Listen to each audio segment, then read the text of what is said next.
একটা সত্য লুকিয়ে আছে প্রতিটি কোলার বুদবুদের ভেতর। দৃশ্যটা যতই সাধারণ মনে হোক, এর আড়ালে আছে এক গোপন ইতিহাস। এক সাম্রাজ্যের উত্থান, পতন আর ছাই থেকে আবার দাঁড়িয়ে ওঠার কাহিনী। এক ব্র্যান্ড যাকে কোনো সময় বলা হয়েছে আমেরিকান ড্রিমের প্রতীক, আর অন্য সময় সোভিয়েত ইউনিয়নের সবচেয়ে অদ্ভুত, সবচেয়ে অপ্রত্যাশিত কূটনৈতিক অস্ত্র। এ গল্প শুধু এক পানীয়ের নয়, এটা অন্ধকার রাজনৈতিক চুক্তি, গোপন প্রভাব, বাজার দখলের যুদ্ধ আর মানুষের মন জয় করার বিজ্ঞান। স্বাগতম পেপসির লোকানু সাম্রাজ্যের গল্পে। সময়টা 1890। আমেরিকার দক্ষিণের ছোট্ট একটা উপকূলীয় শহর, নিউ বার্ন। শহরটা নিস্তব্ধ, রাস্তায় হালকা ধুলো উড়ছে, আর দূরে নদীর পাশ দিয়ে ধীরে ধীরে চলে যাচ্ছে একটি নৌকা। রাস্তাটার মাঝখানে একটা ছোট্ট ফার্মেসি, ব্র্যাডহ্যামস ফার্মেসি, যেখানে দিনের পর দিন দাঁড়িয়ে থাকেন একজন মানুষ, কেলেব ব্র্যাডহ্যাম। আগুনের মতো লাল দাড়ি, চিন্তায় ডুবে থাকা চোখ, আর এমন একটা মুখ যাতে ক্লান্তি আর স্বপ্ন একই সাথে লুকানো। তিনি ডাক্তার হতে চেয়েছিলেন, মানুষকে বাঁচাতে চেয়েছিলেন, কিন্তু ভাগ্য তাকে টেনে এনেছিল এই ছোট্ট দোকানে, যেখানে তিনি মানুষের ব্যথা, ক্লান্তি আর হতাশা দেখতে দেখতে বুঝতে পারেন মানুষ চায় একটা মুহূর্তের আরাম, এক চুমুক সুখ। কেলেবের মাথায় তখন একটা প্রশ্ন বারবার ঘুরছে, আমি কি এমন কিছু বানাতে পারি যা শরীরকেও শান্ত করবে আর মনকেও খুশি করবে? পুরো পৃথিবী জানত না এই প্রশ্নই একদিন তৈরি করবে বিশ্বের সবচেয়ে বড় কোলাবর। এক ঝড়ের রাতে তিনি দোকানের দরজা বন্ধ করে নিজেকে আটকে ফেললেন ভিতরে। কাউন্টার ভর্তি কাঁচের jar, kola, vanilla, pepsin, rare extracts. Glass test টিউবের ঠকঠক শব্দ, দুধ সাদা আলোয় কেলেবের ছায়া লম্বা হয়ে দেয়ালে পড়ে আছে। তিনি এক চুমুক নিলেন, থমকে গেলেন। তার চোখ দুটো গাঢ় বৃষ্টির মতো চকচক করছে। এটা কি সেই পানীয়? এটা কি সেই চুমুকে সুখ যার খোঁজে তিনি ছিলেন? তিনি ধীরে ধীরে ফিসফিস করে বললেন, ব্র্যাডস ড্রিঙ্ক। আর ওই একটা ফিসফিস যেন রাতের অন্ধকার ভেদ করে ভবিষ্যতের দিকে ছুটে গেল। এক মাসের মধ্যে ব্র্যাডস ড্রিঙ্ক শহরের আলোচনায়। ফার্মেসির বাইরে লাইন, কৃষক, ডাক পিয়ন, কলেজ ছাত্র, ক্লান্ত শ্রমিক, সবার হাতে এক গ্লাস ব্র্যাডস ড্রিঙ্ক। লোকজন বলে, এটা আমাদের শক্তি দেয়, এটা আমাকে আবার জীবন্ত করে তোলে। শহরের যুদ্ধাহত সৈনিকরা, যারা রাতে ঘুমোতে পারত না, তারা এসে বলতো, কেলেব, তোমার পানীয়টাই আমাদের জীবন ফিরিয়ে দেয়। ব্র্যাডহ্যাম বুঝতে পারলেন, এটা কেবল পানীয় নয়, এটা মানুষের আশা। কিন্তু বড় স্বপ্নের জন্য বড় নাম দরকার। 1898 সালে তিনি ঘোষণা দিলেন, এখন থেকে ব্র্যাডস ড্রিঙ্ক নয়, পেপসি কোলা। পেপসি, পেপ, এনার্জি, জাগিয়ে তোলা। কোলা, স্বাদ, তিতকুটে উত্তেজনা। যেন এক মানুষের দুই দিক, বেদনার ভেতর শক্তি। কেলাব তার রেসিপি ডার্ক সাইটে গোপন রাখতেন, এতটাই গোপন যেন সেটা ছিল কোনো সামরিক নথি। একই সময় আর এক ব্র্যান্ড চুপচাপ তাকিয়েছিল, কোকা-কোলা। পেপসি আর কোক তখনও শত্রু হয়নি, কিন্তু ভবিষ্যতের যুদ্ধের বীজ সেদিনই পড়েছিল। পেপসির জনপ্রিয়তা বাড়তে থাকল। ছোট শহর, বড় শহর, কনসার্ট, ফেয়ার, যেখানেই যাওয়া হোক মানুষ পেপসি খেতে চাইত। এই চাহিদা দেখে ব্র্যাডহ্যাম সাহস পেয়ে গেলেন।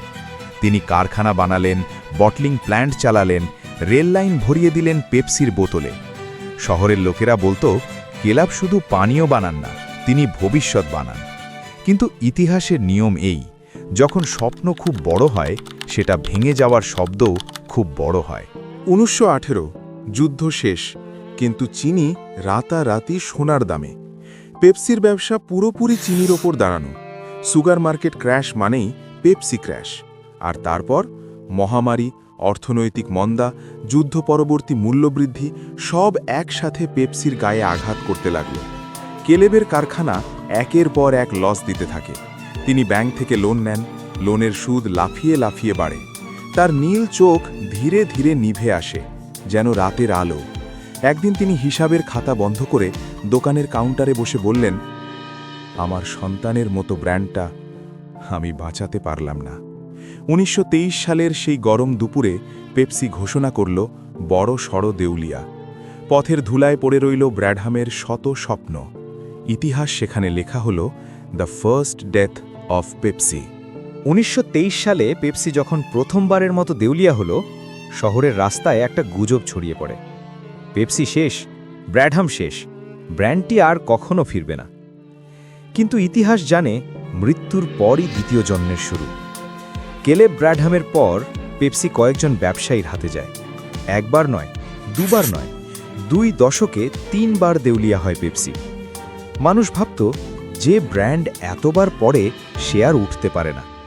কিন্তু 1931 সালে মন্দার অন্ধকার যুগে এক ব্যক্তি আবির্ভূত হলেন, যেন ঝড়ের ভিতর লণ্ঠন হাতে দাঁড়ানো একজন সৈনিক। তার নাম চার্লস গাথ। একটা কঠিন মুখ, ঠান্ডা চোখ, আর ব্যবসার প্রতি এমন নির্মম বোঝাপড়া যেন চকচকে ছুরি। গাথ বুঝলেন পেপসি একটা মৃত ব্র্যান্ড নয়, এটা একটা অপেক্ষমান সুযোগ। যেমন আগুন নিভে গেলে সেটার নিচে একটা লুকানো নরম ধোঁয়া রয়ে যায়। তিনি পেপসি কিনে ফেললেন। অন্য কেউ সাহস পায়নি, কিন্তু গাথ পেয়েছিলেন, কারণ তিনি জানতেন সঠিক সময়ে সঠিক চাল দিলে পেপসি আবার সাম্রাজ্য হতে পারে। 1930-এর সময়টা ছিল ভয়ের। কারখানা বন্ধ, ব্যাংক দেউলিয়া, মানুষ খাবার কিনতে পারত না। এই সময় কোক করছিল একটাই ভুল, তারা দাম বাড়াচ্ছিল না, কিন্তু বোতলের পরিমাণ কখনো বাড়ায়নি। 6 আউন্স সর্বদা 5 সেন্ট। দ্বিতীয় একটা ভুল, তারা বিশ্বাস করত মানুষ ব্র্যান্ড দেখে কেনে, পরিমাণ দেখে না। কোক ঠিকই ছিল, কিন্তু সময়টা ছিল ভুল, কারণ মানুষ তখন ব্র্যান্ড না, পেটের জন্য যুদ্ধ করছিল। আর এই যুদ্ধ পেপসি একদম অপ্রত্যাশিতভাবে জিতে গেল। গাথ একটা সিদ্ধান্ত নিলেন, যা শোনা মাত্র তখনকার ব্যবসায়ী মহল স্তব্ধ হয়ে যায়। পেপসি বলল, আমরা একই 5 সেন্টে দিব 12 আউন্স, 2 গুণ বেশি, 2 গুণ সুখ, 2 গুণ চুমুক, 2 গুণ স্বস্তি। লোকজন লাইনে দাঁড়িয়ে চিৎকার করে বলতে লাগল, এক দামে দুনিয়া, পেপসি আমাদের পাশে। এমনকি রেল স্টেশনে লোকেরা সন্দেহ করত, এটা কি নকল বোতল? কেউ কি ভুল করে দাম কম লিখেছে? কিন্তু না, এটাই ছিল পেপসির সবচেয়ে বড় চাল। কোক ছিল দুর্গ, পেপসি হয়ে গেল বিদ্রোহী সৈন্য। পেপসি তখন আর একটা সাহসী কাজ করল, রেডিও বদলে দিল তারা। Amos and Andy, Jack Benny, যেখানে সবচেয়ে জনপ্রিয় অনুষ্ঠানগুলো চলত, পেপসি সেখানে চালালো jingle, Pepsi Cola hits the spot, 12 full ounces, that's a lot. এই বিজ্ঞাপন ইতিহাসে প্রথম স্মৃতিভিত্তিক ব্র্যান্ডিং, একটা টিউন যা মাথায় ঢুকে চিরদিন থেকে যায়। লোকজন ওই জিঙ্গেল গাইতো রাস্তায়, কাজে, ঘুমের সময়। শিশুরা স্কেচ করত পেপসি বোতলের ছবি। এমনকি রেডিও স্টেশনগুলো বলতো পেপসির গান না বাজালে শ্রোতা কমে যায়। এটা ছিল প্রথম সিগন্যাল, পেপসি ফিরে এসছে।